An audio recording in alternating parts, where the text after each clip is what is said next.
Thank you all so much for joining us for Variety's first ever Transgender Artists Roundtable. We really appreciate you all being here. I'm going to be here and I have some questions to ask you. Just to start, I was hoping we could talk about where we are right now in this moment. Laverne, you were on the cover of Time magazine and they said it was a tipping point, but do you feel like in 2018 we're at a tipping point, there is change in Hollywood? Do you think there's still a ways to go? I honestly, there's been so much controversy from my last tipping point moment. I'm not sure I would want to declare that, and I certainly didn't declare it 4 years ago.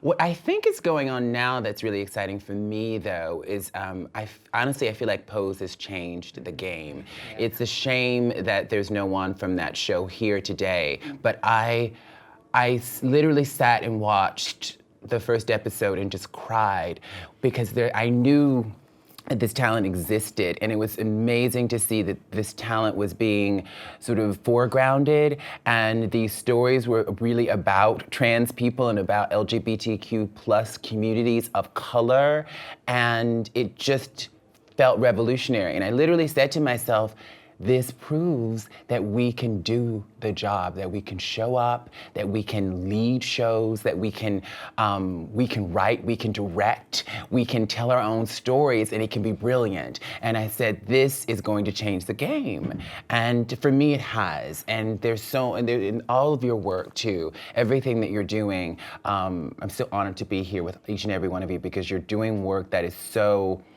incredible. And for me, at the end of the day, it's about, can we tell the stories? Do we have the chops? Are we professional, and can we bring it? And you're all bringing it. And I'm just really honored to be an artist right now, and particularly to be an openly trans artist. I find myself saying the phrase a post-Pose world yes. a lot lately. Yes. Because like all the questions are changed now. Like everything that we thought was a given is no longer stable. Here everyone's like, oh, you can't have a trans actor in the lead, or you can't have like unknown actor. There aren't trans directors, there aren't trans writers. You can't have a trans love scene. And Ryan's like, here, I'm gonna do all of the things. Yeah. And he included, and it's such a great example of what happens when you include trans people at every level of the production, you know, from behind the camera and on the camera, and you really show a whole community. For me, that's the difference between now and the last, you know, tipping point, is where that was kind of, it was really about you. Ultimately, it was about you had achieved a certain level of fame, and then Caitlyn as well, and it was kind of singular, and it wasn't a portrait of the entire community. And I feel like with this conversation, particularly after Rub and Tug, there's so many voices that are given equal value in this conversation that it's starting to feel more reflective of what we've actually experienced, which is a community of us who have all been working together for years and pushing each other and supporting each other. Trace, what do you think? Well, just in regards to Rub and Tug, I mean, for me, when I tweeted what I tweeted, it was a knee-jerk reaction. It was just me hitting a breaking point. I mean, I think I stayed silent when the Matt Bomer situation happened, but when I saw this, I was just like, enough. You know, like, I'm so tired of the double standard. And it wasn't against Scarlett personally. It was more pointing out the double standard, right? That we don't get to be in the room for certain roles. I'm not out here getting in the rooms for cis roles as much. I started my career auditioning for those roles, and then I went to play trans roles, and now I feel boxed in.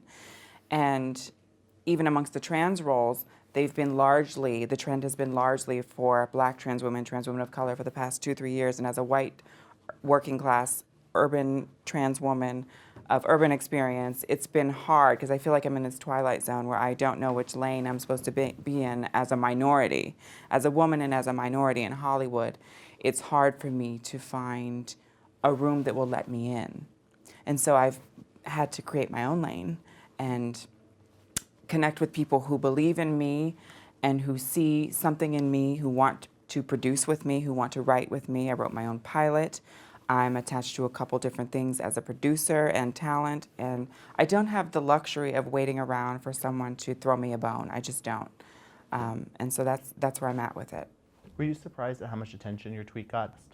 I was really surprised because, like I said, it was just spur of the moment, and me, you know, not minding my filter, and sometimes we need to throw the respectability politics out the window and just speak from the heart and speak from that primal rage that I think lives in trans people as a whole because we've been denied for so long. It was just interesting because for a while, you and Jamie and some of the other trans actors weren't really speaking up on this issue. For a while, it was me being really loud and aggressive about it. Prior to that, it was like Shadi Petoskey being really loud and aggressive.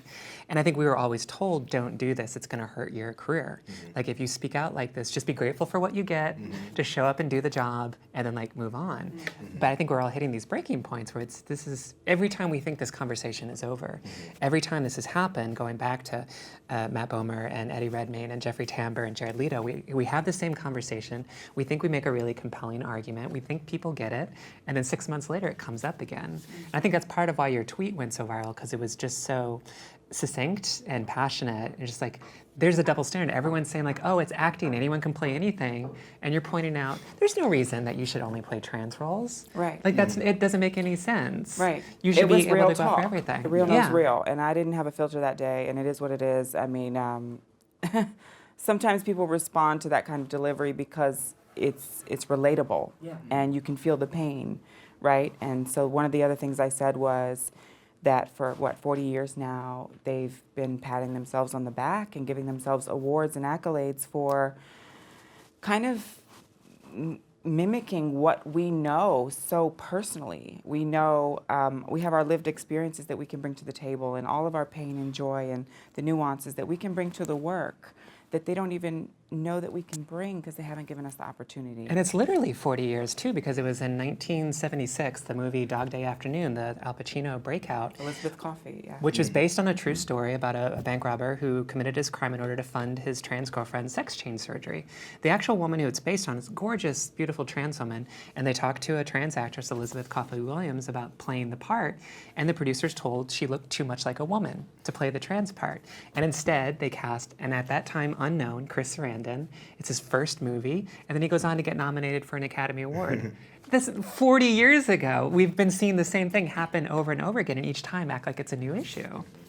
So should there be a standard where trans actors should only play trans roles and cis actors No one has shouldn't said play? that. No one has No, said that. And I think we've said that, yeah. Yeah, it's not It's a more matter about of the double standard. Exactly. It's not about only. It's just, there's not that many opportunities. And now, it's been 40 plus years. We've had the tipping point. I think it's clear that there are enough actors who are talented enough, who are of trans experience, who can do this. And why not let someone who has that authenticity, have that opportunity than someone who's going to be working purely from imagination? We've seen that. We've seen how far imagination can take us. Let's see what the collaboration between authenticity and imagination. Well, I think if all things were equal, then everyone should be able to play every character, but all things are not equal. That's the suggestion that acting is acting and that we're on a level playing field is ahistorical, is apolitical. And Jen, really, it was your arguments a few years ago that really shifted my thinking around this. Because I, as an artist, I don't ever want anyone telling me that I shouldn't play something, because people have been telling me that my whole life. But the reality is, I think it's 84% of Americans do not personally know someone who's transgender. So most Americans learn what they learn about trans people through the media. And yes, we have freedom of speech and freedom of expression, but that freedom has consequences. And the consequences are being most experienced by trans people. Right now in this country, there are, in the first 54 days of this year, 10 states introduced 21 pieces of legislation targeting trans people, mostly trying to limit our ability to go to the bathroom. The Obama-era guidelines for how transgender kids should be treated in schools have been rescinded. Any kids who brought suits against their schools for being discriminated against, those suits are not being heard by the current administration. The current president is trying to ban us from the military. Our unemployment rate is 3 times the national average, 4 times that for trans people of color, and we're being murdered in record numbers. And so in this cultural environment, when we see representations of cis people playing us over and over again, that reinforces this idea that trans women are not really women and trans men are not really men and non-binary people don't exist. And that is the basis of the discrimination that trans people experience. The crux of so much of the discrimination we experience is that we're not really who we say we are, that we don't really exist. And so it's crucial that the representations that exist in the media, at least at this historical moment, reflect the realities and the humanity and the complexities of our real lived experience, because our lives are on the line. I mean, every time a casting director chooses a cis person to play a trans part, they're reinforcing one of two notions, within our gender binary. So for a trans woman, they either cast a cis man or a cis woman. If they cast a cis woman, they're ultimately saying a trans woman is a kind of a woman. If they cast a cis man, they're ultimately saying a trans woman is, at the end of the day, a kind of man. And those are the dangerous consequences that we're talking about. It reinforces this notion that we're duplicitous, that we're a threat, that trans women are really men and just good hair and makeup, that trans men either don't exist or are just like, butch women in a suit and a fake mustache. And those kinds of assumptions, those kinds of false assumptions are what ultimately leads to a lot of this violence and up to a lot of the attempts to try to legislate us entirely out of existence. So it's always been a weird irony to me that when people say like, oh, we're trying to tell a trans story, we're trying to push your issues further, like right from the start, right from the moment you cast a man as a trans woman, you've already proven that you're out of step, that you're actually willing to cause us harm in your attempt to. But I don't think that's the intent, and I think it might not be the intent, but it is the consequence. And I think that's it is connected, though. This is why I wanted to do this, because I think people just don't know. I think they have often the best of intentions and just don't know the social context, just aren't aware of the consequences of what happens. And what my hope is that if artists will make artistic decisions and be as creative and as we need to be, but understand the consequences for the community that you're attempting to represent.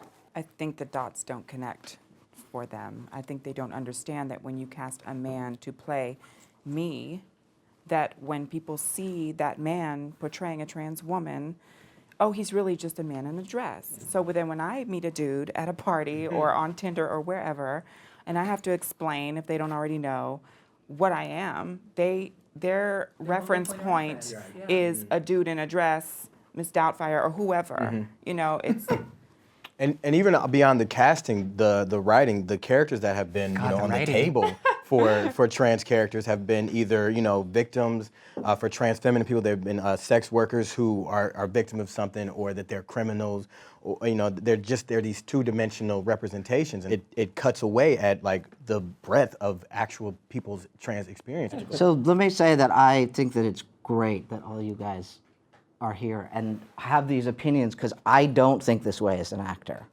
And I think it's awesome because these stories are important, and it's important, and I know from working with trans kids and everything how much they depend on seeing themselves reflected in the media and everything. I'm an actor who wants to play roles as far away from me as possible, and I've never played a trans character. I don't really have a desire to play a trans character. In fact, honestly, I would be afraid to, because I'm afraid I would probably get stuck only playing trans characters, as I've seen way too many actors have that happen to them. And also because the kind of work that I like to do, I like to play really bad, scary, creepy people. That's what turns me on as an actor. I like that too. We all probably want to do that. Yeah. To be honest. So thank God I have had the opportunity because of Ryan Murphy to do that. And Ryan again. Yeah. As an actor, I don't think about activism. I think about activism as a human being, but the two don't really mix for me in my life. But it's not something that I really think about when I take a part, assuming that obviously it's not offensive to any group. So even I if wish you I were- had that luxury. I wish I had the luxury of separating. And I've turned down a lot of stuff too because of that. I'm 49 years old, and I felt like the best opportunity that I had for longevity in a career was to do stuff where I was the least recognizable as myself.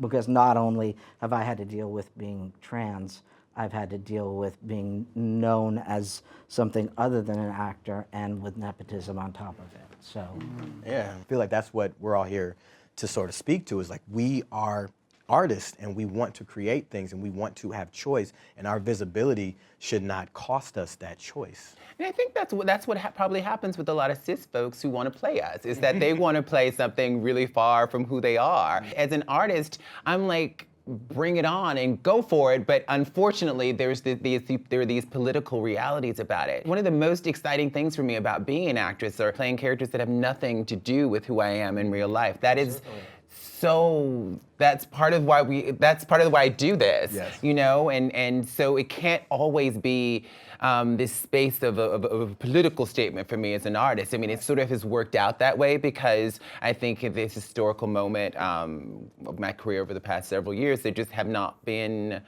trans actors who folks have gotten to know. I mean, your career is very long. You've been a huge inspiration to me. And you've had, I mean, Alex, you've had this incredible career on stage where you've gotten to play a variety of different characters. Do you want to talk a little bit about that? I've been really lucky because I never, in my theatrical career, which is now going on 40-something years, have never played a transgender character. Strangely, it only happened when I came to Hollywood, which was really funny. But can we pause there? Yeah. In 40-something years, you've Yeah. never played a trans character, and No. all of a sudden you're in Hollywood, I know, ain't that something? and all of a sudden you're playing trans characters. Isn't that something? That's a one-woman show. I have a few of those.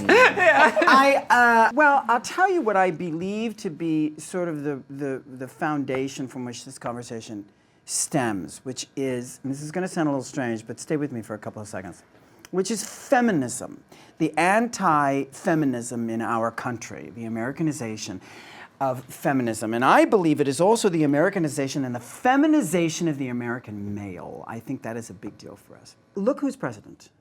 The person who's president right now, this man with the hair, he has made a very clear marker of gender specificity and what containers mean and who belongs in what. Men behave this way, women behave that way. That did not start with this president. No, No. but That's he's a very cycle clear in about American it. politics No, going of back course 200 or not. 300 But years. he's very clear about it. And he's making it very well known on a very large mountaintop. This is how we all behave. This is how I, as the president, treat women. And the people who support him go, exactly. Perfect. We love it. So right now, we're in a very, very tight box of gender behavior. So when what we believe to be a male, someone who represents male, transitions into what we believe to be the opposite sex, I'm using very old terminology here because I'm an old person, then what we do is we say, oh, okay, so we've lost one of the male tribe and they have now gone into a subservient position, right? That's what we decide to be true. When we have a female, who's somebody who presents female, and they transition to what we believe to be the opposite sex, we've gained something. See, now we have more men. So that's a good thing. We are the scourge we are the bottom of the totem pole, the bottom of the feeding pole, because you see, we gave up all our power. That presumes that there was power to begin with. That's exactly right. And as a person of color, I understand. However, just as a male in society, whatever color, whatever race, we've got power. More power than, say, if we're really going black and white, a woman in society. We've been trained as people who present male, you can do anything. Go out, conquer the world. So your be argument president. then is that the cultural fascination with that transition because of the invisibility of privilege. Can we use that term? The invisibility of privilege. That there's more fascination with trans women. It's transgressive. I mean, it Correct. provokes That's male exactly right. anxiety. Which is why there's more violence towards Yeah, us. exactly. But there's which is also why something people are about the more ways in which angry. women are objectified too, I think, in the culture. That there's womanhood is far more objectified, and so then it becomes more visible because of the levels of objectification That's as well. exactly right. Yeah, under That's exactly capitalism, right. trans women are easier to turn into objects of capitalistic I consumption. mean, why don't we have a pose for trans men? Why isn't there a show that's like the trans female experience, specifically for and by, written by, directed by, starring trans men? I mean, there's been some series, There is. yeah. I mean, Brothers Brothers, and- written by Emmett Jack Lumberg. I was in a season 2 of that. It's on Amazon right now. So there is an effort to do that. But again, the distribution and and so I can see how that gaze will contribute to what does reach the foreground, what's not. But I think that's what we're speaking to is who gets to decide what people are interested in. Did you ask people what they're Trans men interested have in? been making their own work for Yes, years. yeah. I mean, for decades. Yes. Trans guys have been making work. And so, I mean, that's something that we're trying to work on, because that gaze kind of creates this invisibility, as if we don't exist. And when you do have like this opportunity with Scarlett Johansson, I think that's why there has been so much blowback, especially from the trans-masculine community.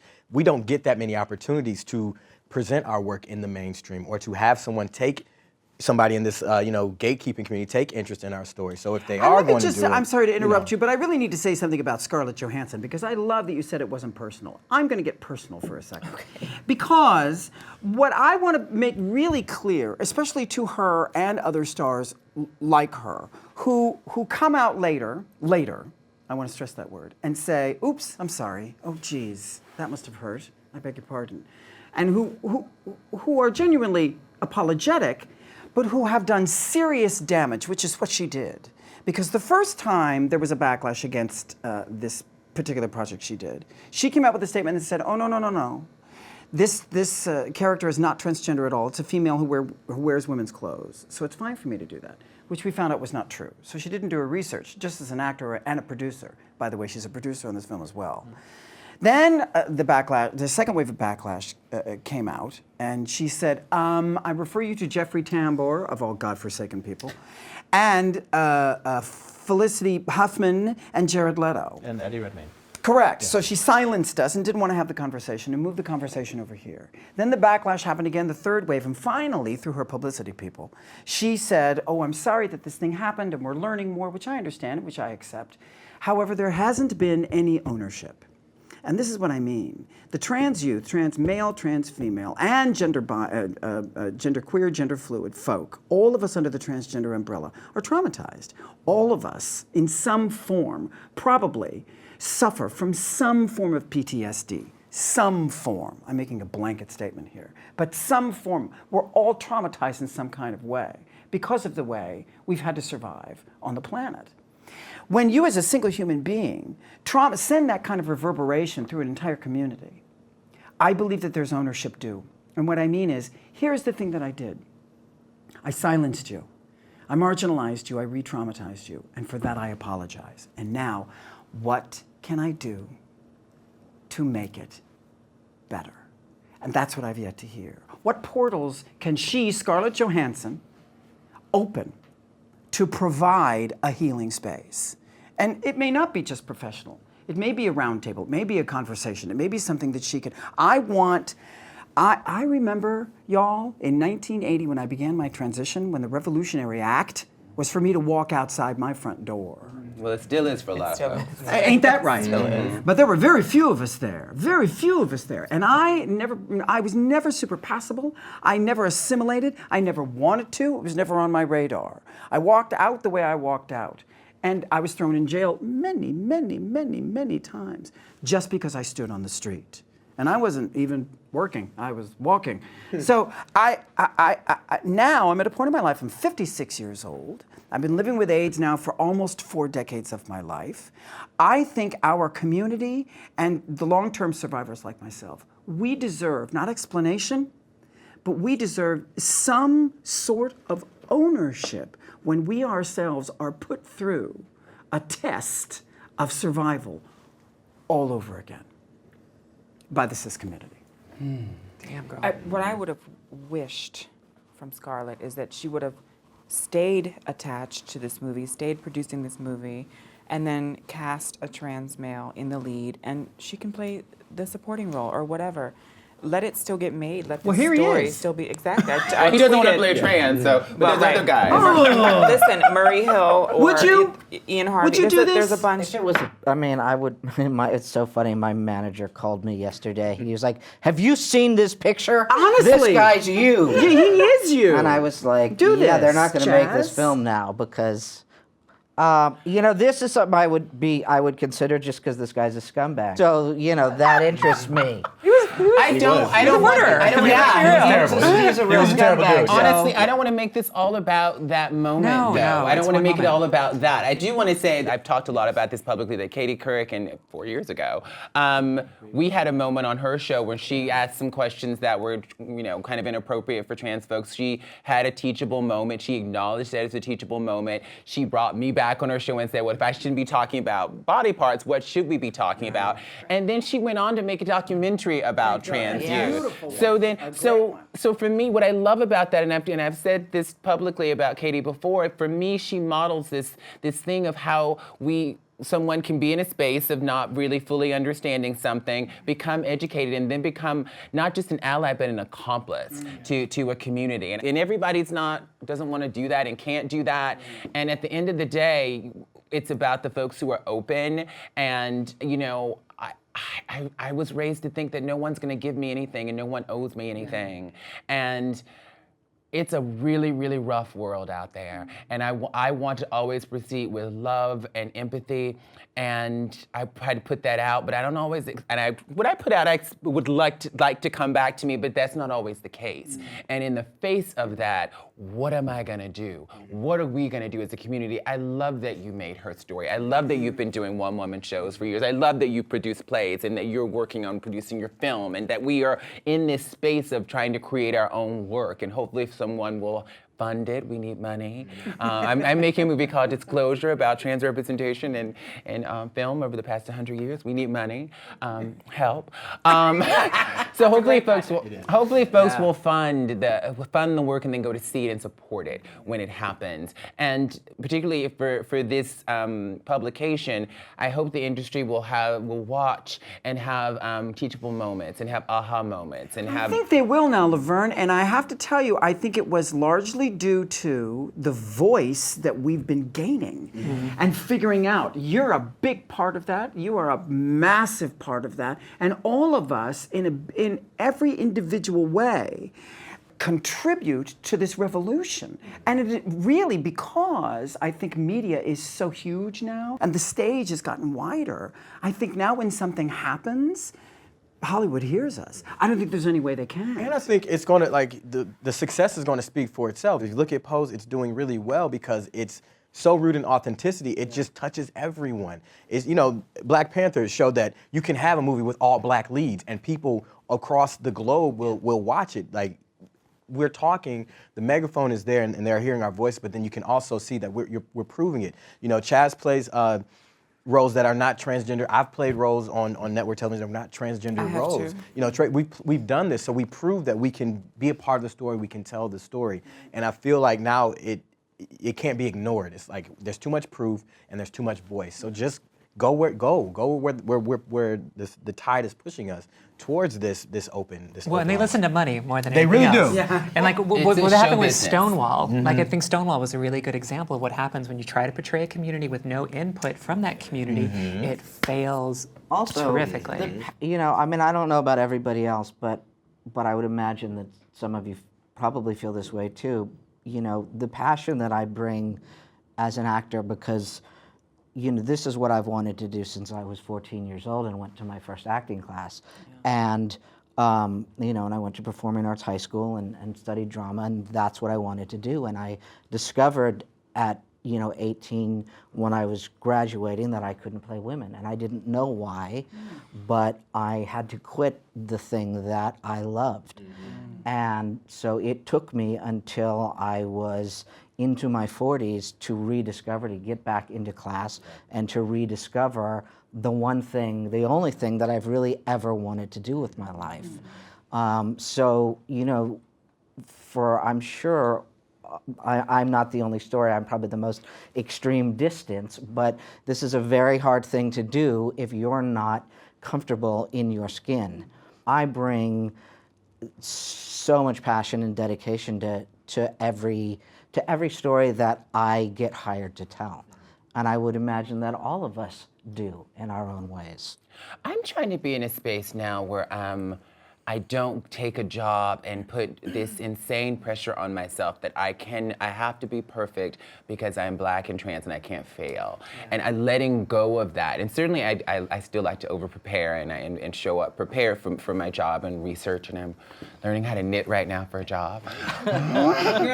So being in this space of just the love of the work. I mean, I'm happiest when I'm on set. Yeah, I'm happiest when I get to absolutely. be in a moment with another character or a group of characters, and somehow I just melt away, and it's the circumstances, and it's the emotional life or the relationship. It is really the best thing in the world. And I've been very privileged that I've gotten to do a little bit of that. And I think, we all have been. But we just want, I want more opportunities. Yeah, and I more think of it. for so many folks out there who, I can't even tell you how many people I've met over the years who said that I didn't think it was possible for me to be an actor, and then I saw you on TV. I honestly, there's so many stories. So now there's a generation of trans kids coming up who think that it's possible for them to be openly trans and actually have a career as an actor. And it's happening, and it's very exciting. It's really, really exciting. I'm completely with you. I love the fact that there are young people right now. There's probably some trans kids in high school right now who don't remember a time when there weren't trans people on TV and on magazine covers, and who are in there demanding to do roles in high school theater. Because that's where the pipeline starts. I imagine all of us started high school or Well, can I younger. tell you, I've heard so many of those stories, No, which we've is had amazing. two in the youth group that I've co-facilitated with Nick for the past 10 years. Two trans male actors, Tom Phelan and Elliot. What's Elliot's last name? Fletcher. Both kids from our groups. So And the impact that they're having on kids right It's now. crazy. Yeah, especially Yeah. as trans men. When I was in high school, the only anything that was remotely trans masculine was Boys Don't Cry. And that Right. that was a hard movie to watch because Very hard. again, it was dark, and what happened to Brandon Tina was really hard. So seeing that, and I'm like, well, if that's the path that this leads down, I don't know if I can do this or if I should do this. And then even after that, I would only see maybe I saw the L Word when I was in college, and I was like, well, this, and I think it was the Max character. I was like, well, that's not even what this experience is. So as a black trans masculine person, I was like, there's no way I can act. I even had a teacher in college tell me that you can't act if you're not going to do female roles, then you can't act. So I had the same moment where I had to step back and say, well, what else can I do if I can't act? I guess I have to wait until after I transition, and then I'll never be able to speak on this, and I have to be a completely different person. And then I started doing my training. I realized I'm leaving so much of myself and my experiences that will fuel what I want to do and what I can bring to the table, even if I'm not playing a trans character, just who I am, that I want to be able to do that. And seeing Sophia on Orange is the New Black, and just a fully fleshed out character, and someone who was exploring their past, some of those I think it was the one when we saw one of her flashbacks, and I was like, that let me know that I can be myself fully with my work in any way, shape, or form. It's just too important for us not to be represented, especially when young people spend 9 hours a day with media. They spend more time with media than they do with their families and they do in school. So that's where they're learning about who they and are. that's the context we really have. That's what this is really about, and why we're so passionate about it. Because we're talking about, influencing each other as actors and the kinds of possibilities we had for our career. But ultimately, it's about how trans people view themselves. Yes. That's what I'll never forget. I was working in my previous career. I was in nonprofit management, and I decided to transition. And I told one of my coworkers, and she looks at me and she goes, I told her I was trans, and she goes, "You mean like Buffalo Bill?" Oh, from Silence of the Lambs. Silence of the That was her only reference point. She's lovely, and she didn't mean it in that way, but that's all she knew. Right. She looked at me and she thought that serial killer who wants to skin women alive. That's the kind of stuff that we internalize. When the world sees us as monstrous, as something abject, as something that needs to be hidden from and feared, we tell that to ourselves. We see it, we can't help but internalize it. I believe I'm monstrous. I have to fight against that perception every single day that I'm not monstrous. It's an act of that will. conditioning, because it's Absolutely. conditioning. It's shame, and the shame can come from inside, but it also, when the media representations have been so much of what they've been over the past, 100 years that we've had film and television, then the shame comes from without, and it's so much work to unlearn that and to build shame resilience. That's a huge part of my work, building shame resilience. Hello, Brene Brown. We gotta bring some Brene in there, but I also want to shout out all the folks. Thank you for mentioning Tom Phelan and Elliot Fletcher. I want to shout out Candace Kane, who 11 years ago became the first openly trans woman, to have a recurring role in a primetime TV show, and that changed my life. Yeah. It changed my life. So, and now Candace is playing an non-trans role on this sci-fi. Magicians. The Magicians. Fairy Queen. Yes. Which is amazing. And I want to shout out Asia Kate Dillon, who is non-binary, playing this incredible character on Billions on Showtime. And they've written this incredible part for Asia that Asia is killing, and I'm so happy that I'm an Academy member because I voted for Asia for an Emmy because Asia is killing it, is in this character, and all the folks from Pose and Jamie Clayton on Sense8. There's so many of us. Scott. There's so many. Scott on Bold. Is it Bold and Beautiful? Amazing. There's so much incredible talent out there, and it's not about them being trans. At the end of the day, no one. I mean, trans folks care, and I think when there's stories like the stories that are being told on Pose that are about this community that are empowering, it's incredible. But can they connect with you, the audience? Do they feel the humanity of the story that you're telling? And what is so exciting is that there's so many examples of actors who happen to be trans who are delivering, Everyone at this table is doing that, and that makes me so happy and so proud. You know, I'm an actor who happens to be trans. I never really thought about, honestly, these issues before. I mean, it comes up in my head because I know I don't get roles sometimes because I'm trans, and it's you know, and I know that I'll go in and I'll give a great audition, and I can tell, and I get great feedback, and I don't get most things that I audition for, and I think, you know, a lot of us experience that. Well, all actors experience that. All actors do, but no, but I specifically, think. do you guys feel like you haven't gotten a role because you are trans? And if you weren't trans, you would have gotten the role? I know there's been some times when I put my foot in an audition and it's giving crickets. And I'm wondering, like, is it because I was trans? And so it does run through my head. I can't say for sure. But We never really know. You never really know. The thing is, You as an never actor, really know. you never really know why really you know. don't get something. But for me, I've come to the conclusion that if I don't book something, it's not for me.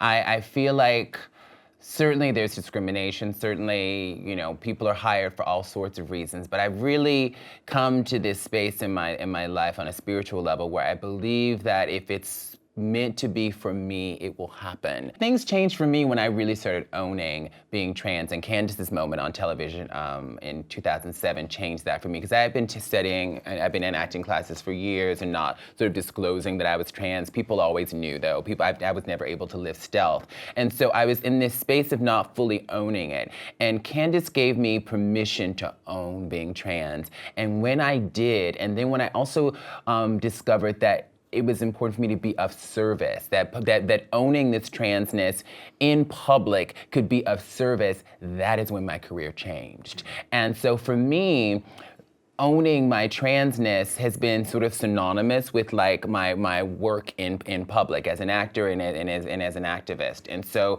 they're inextricably linked, but I'm certainly more than that as an artist. And I'm happy that I'm getting to do a couple jobs coming up where the characters were not written as trans. I've always wondered if the character becomes trans when I play her because I'm openly trans. I don't know. I have no idea, but I think it's whether or not it's mentioned that the character is trans or not. I have one coming up too, an offer that just came in where there's no mention, and it's so refreshing because then I get to focus on the character and all that they are, and it's not about being trans at all or the transition story. Like, I'm so tired of the transition story. When it is a trans role, why do we focus on that? Or When the we're acceptance of that, you know, so if you're not going to be Right. like, would this trans person be accepted? Like, there's more to us than There's that. so much But more. at the Can't same we just time- navigate but at the life same and time- love and work and joy and pain just like any other person? Why does it have to be the focal point if it is a trans role? But at the same time, I am living for Pose, seeing so much of the stuff I have lived in my life on television. I cannot believe in the stories I've been wanting to tell. I've been pitching shows and trying to tell some of these stories for a really long time. And I gag, I'm like, oh my God, that's my girl, I've been going through that. I'm like, girl, we're processing. And so there's so Specifically, many was stories. there one specific storyline where you saw All the yourself dating in? stuff, all of the dating stuff, particularly Angel's story with Stan. Not in the sex workspace, but the space of like the attraction and the fascination and the sort of all of the complicated nature of men being attracted to trans women and why they're We could attracted. do a whole roundtable on that. And them usually having wives and girlfriends and us needing to be a secret and oh girl, like that part. And then, Electra's story this week, girl. Anyway, sorry, I could go into a pose.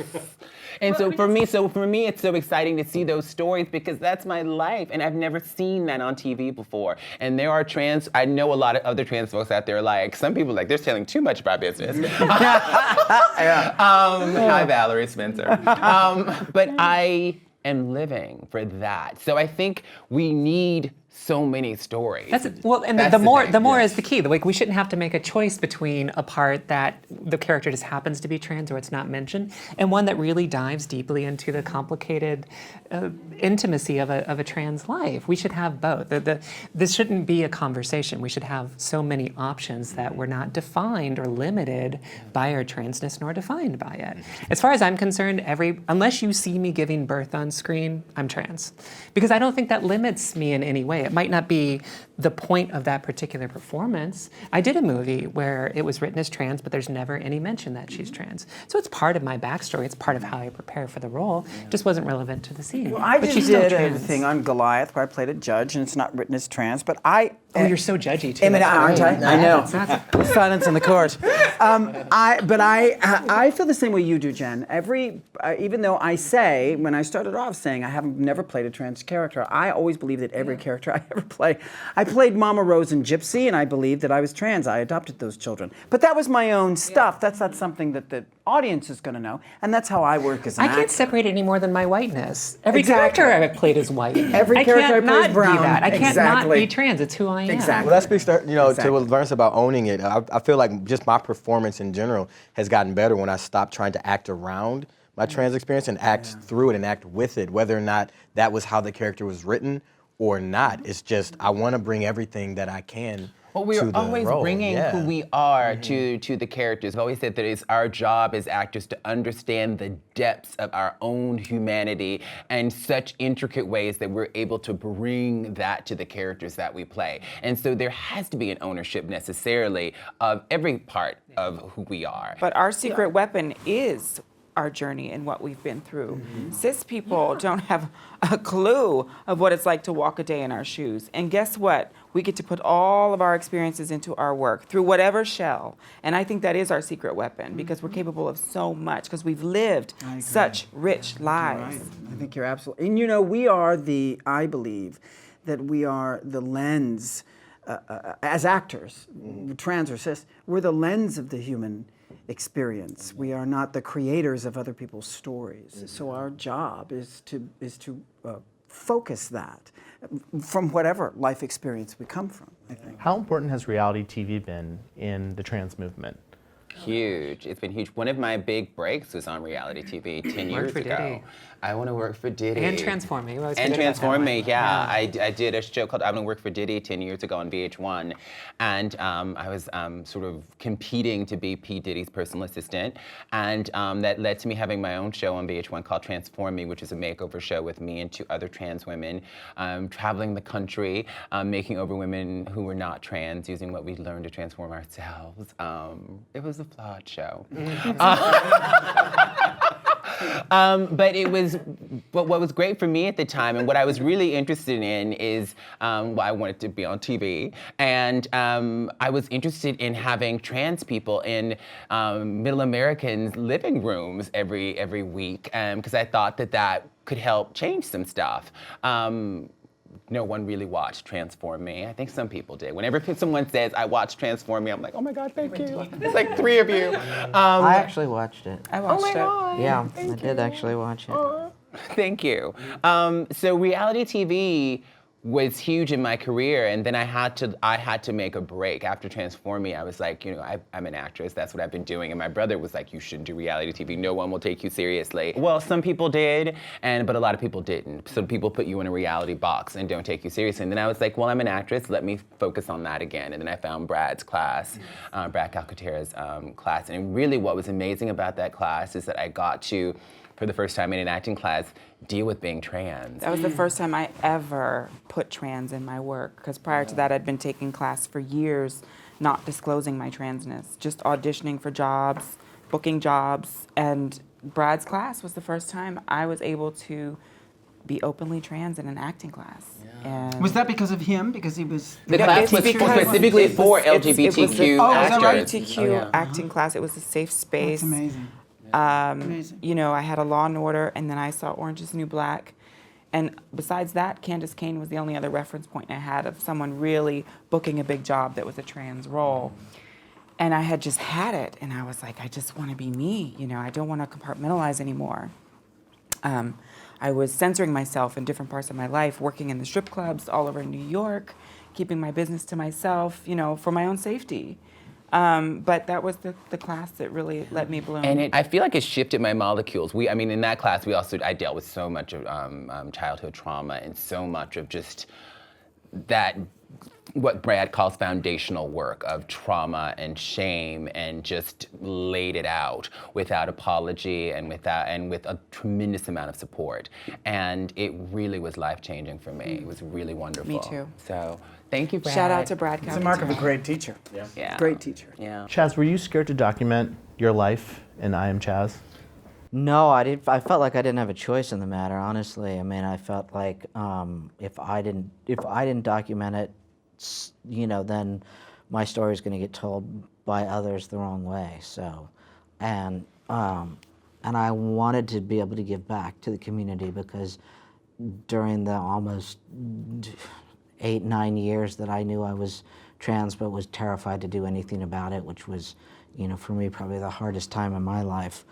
The only way that I could reach out to the community was through documentaries and through people's books, and there wasn't really very much scripted at all. Boys Don't Cry. But so yeah, I felt that it was important for a lot of different reasons. Caitlyn Jenner's transitioning was a turning point, some thought, many thought, and some of you have actually been on I Am Kate. What do you guys feel about Caitlyn? Yeah, so I was on the whole first season of I Am Kate, Caitlyn's story, quite reluctantly, and I was the only one that didn't come back for season 2. Why reluctantly? Reality television, I was really skeptical of. I think, like Laverne, I wanted to be an actor and a writer, and I didn't like the spectacle of it. I was also a little resentful of the amount of tension that Caitlyn was getting at the time, when I felt like there were so many of us, including everyone at this table, had already been working behind the scenes, you know, for years to increase the public understanding of trans issues in really sophisticated, nuanced ways, in an intersectional feminist way. And then to have someone who had, regardless of how they felt inside, had been seen and treated by the world as a rich, straight, white man for decade after decade after decade, was going to bring a certain perspective to everything that they talked about. And it's really, you know, unfair to Caitlyn that she had such a big spotlight put on her right then and there. And I think given that, she certainly earnestly and sincerely tried to broaden the spotlight so that it included a wide range of voices. And ultimately, regardless of how I feel about her personally, the fact is that for a good year after that show, every time I got in a lift or was in a shop, someone would recognize me. And then the conversation usually went something like, I'd never really thought about trans people before, but now, you know, I watched it with my kids and we talked about gender and sexuality, or I watched it with my mom. And she, because of the position she had in American media, was able to make that a conversation in homes where it never would have been otherwise. And I think it's too easy because of her politics, which, frankly, in a word, I find reprehensible, honestly. Because of that, we don't want to throw the baby out with the bathwater. The fact is that that show put this conversation in places it wouldn't have otherwise occurred. And that's all we have to say about her. Yeah, well, that was pretty. That's pretty enlightening, actually. What you just the said. movement takes all kinds, and Caitlyn did a lot for creating a global conversation. So even though we may not have the same politics, I think that we can all agree that it definitely got the conversation going. And there were some amazing women on her show that got, you know, spotlighted, and some issues. Yeah, well, our group was on the show, so and so that was why I did that. They spotlighted something that I believed in. I really went back and forth on that one because I really wanted to take a giant step away from reality TV too. But what I will say is that I watched the show, and there were some of the I think most intelligent, trans women around on that show, having, bringing forth incredibly important issues. And and that to me was what was amazing about that show, not Caitlyn, but the women that she surrounded herself with, like you and others. So they were great. They were really great. I Yeah. love all those girls, every one of them. So that was cool. Tracy came forward as a member of the Me Too movement when talking about being sexually harassed by Jeffrey Tambor on the set of Transparent. What was that process like for you? What was it like to come forward and talk about it, and also then to have Alexandra, write her piece in Huffington Post about the experience?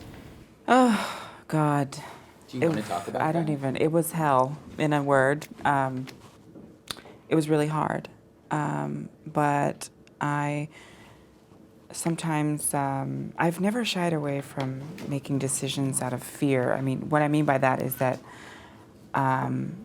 I knew I had to do the right thing, and the right thing revealed itself to me. And I spoke the truth, and I was blessed to have you with me, and I appreciate you so much for going through that with me. I was so proud of you, Trace, during that. I admired you as an actor, but you often avoided being too political. I think for a host of totally legitimate reasons, and you shouldn't have to. We're taught to be grateful for the little piece of pie that we get, right? For you to speak truth to power in that way at a time when you knew what the consequences for you would have been, it took extraordinary bravery. And I've never been more proud of you than the grace that you exemplified in that moment. And I think it's really telling that Jeffrey, of all the high-profile men who had been accused of sexual harassment and had it documented, Jeffrey's the only one who's still working at that level. And I think it's because his accusers were primarily, not exclusively, but primarily trans women. Are you surprised that he's continuing to work? No, because we're trans. And so I'm used to people not wanting to believe us and being at the bottom of the totem pole, like you said,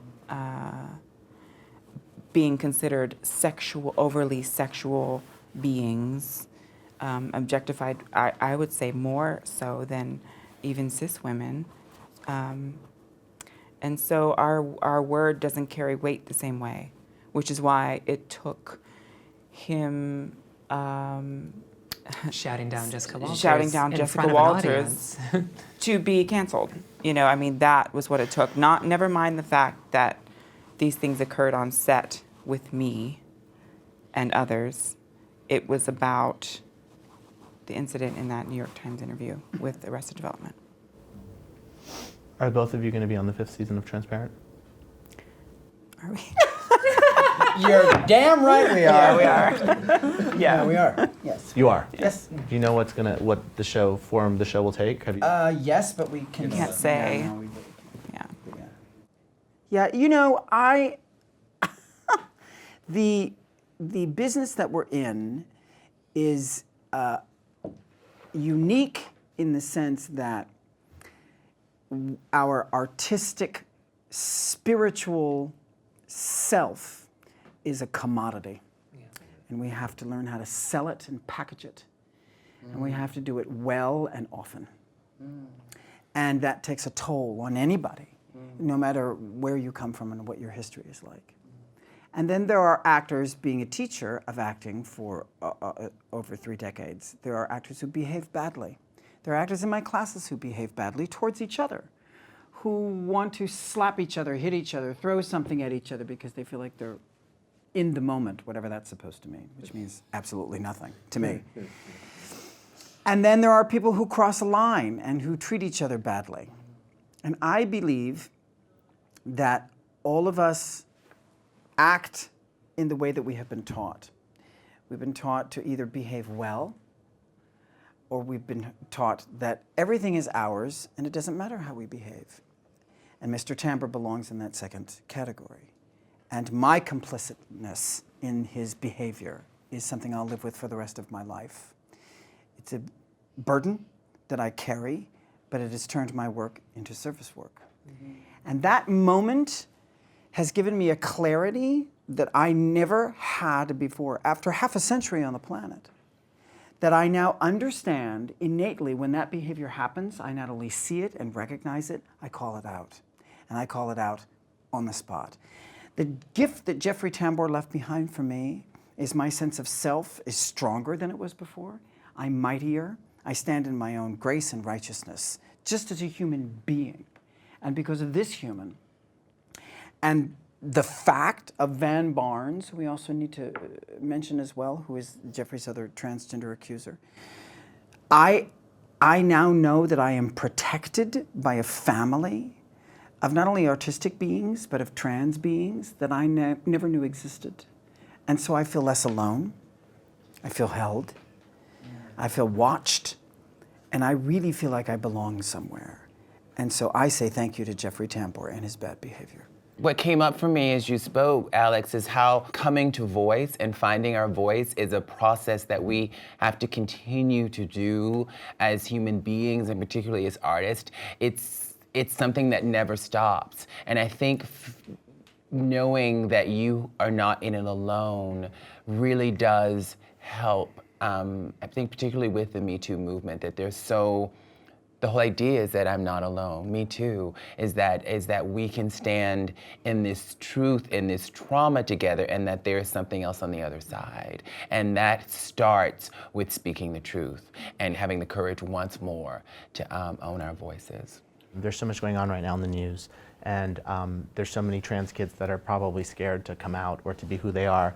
What is your biggest fear of what's happening right now in the Trump administration? And what do you say to trans kids that are scared for their safety? I mean, besides nuclear war and our president being an agent of Russia. That's right. But for the trans community, I mean, I said it all earlier that there are I think with our previous president, so much progress really happened. Like Obama was the first president to utter the word transgender, and there were so many. And you went to the White House and met. I've met the previous president twice. And that was amazing. And there was all this progress that was starting to happen. And most of that progress has been rolled back. And so what scares me for kids is that there really are no protections in schools now. The Obama Justice Department under Loretta Lynch said, these are the guidelines for how trans kids should be treated in schools. These are the pronouns that should be used. This is how they should be treated in terms of facilities, etc. And then this new administration came in and they said, oh, no, this doesn't exist. They said, oh, if all these lawsuits or whatever of trans kids who said they've been discriminated against, we're not gonna hear any of those. So then, and then places like Mississippi, and there's states with laws on the books now that are criminalizing trans folks. So I worry that 77% of students are bullied, trans kids are bullied in schools. So I'm just worried that there's just no recourse now. I mean, Gavin Grimm won his case and at the appellate court, his case probably won't go to the Supreme Court. We don't know yet. But I'm just worried that there's no protection. And there are communities who are saying we want to protect our kids. In Anchorage, Alaska, they just said that you can't discriminate here. So that gives me hope, but across the country in the places where we probably need it most, there's just no protection. Well, this particular debate around trans casting, just like the one before it around trans people in bathrooms, is ultimately a proxy battle for whether or not trans people are legitimate members of our society. That's why these things become so heated. A lot of the people attacking us about this conversation act as if they're engaged in trans storytelling or want the best for us. It's completely disingenuous. They're upset about this issue because they don't want us around at all. It's never been about that part. It's never been about the bathroom. They don't want us to be here at all.